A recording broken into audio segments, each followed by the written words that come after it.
Welcome back, Spookyfam, to Chamber of Horrors. I'm Mercy Desdemona, and in tonight's episode, we are checking out the 2002 supernatural horror film, They.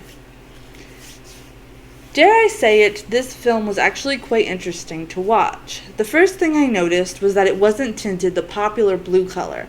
I miss when horror movies weren't just tinted blue and using the same generic music. It was also refreshing not to see technology so abundantly in everything, which made me have a little bit of a life crisis, but hey, back to the film.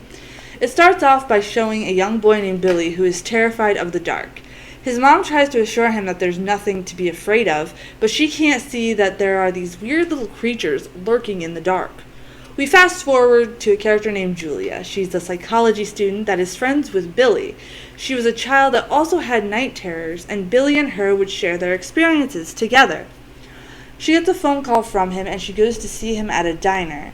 He explains that the creatures are from a different world and that she needs to stay awake with the light on.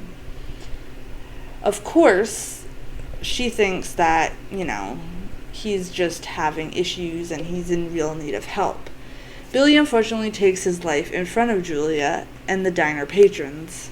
At the funeral, we see Julia meet up with two other friends, Terry and Sam, who knew Billy and who also had the same kind of night terrors as her and Billy when they were children. Together, they start to investigate Billy's claims and start to see that he was in fact stating truths within his madness. The three start to investigate his journal and find the weird writings and bizarre ramblings that seem to make no sense until they all start seeing the creatures. Julia sees them when she attempts to take a shower at her boyfriend's apartment. They are coming out through the mirror, and he believes she is just sleepwalking. She's terrified and starts to see her childhood psychologist to get some insight. She starts to notice that the three amigos have the same mark, as if they've been marked in some way. And when that happens, the creatures use that to collect them in some way, as if it was some form of debt to be paid, as if they didn't get to, collect their souls when they were children. Anyway, I do think this is well written and well executed, and nostalgic, as I was only 11 when this came out, and I was living for it. The thing that I loved the most was the ending of the film. As it goes on, you think Julia is going to find out all the answers and get to the root of the issue, to end all the madness and save herself and her newfound friends, as well as some innocent young kids who get marked as well from these nighttime terrifying creatures. But with a lovely twist, Julia gets admitted to the mental hospital and is put in a room.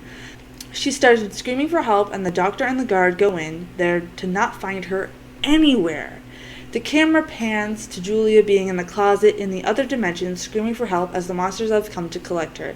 Very good twist. The creatures look real, and I noticed that because the film wasn't tinted blue, you could actually pay attention to the settings and the everything all around everyone, and I found myself looking to see where these creatures were lurking. It was a great refresher. Have you ever watched this film? Let me know in the comments down below. What film should we check out next? Extra Spooky Fan points if it's from the indie horror scene, and share your thoughts, and until next time, never invite in a vampire. Bye!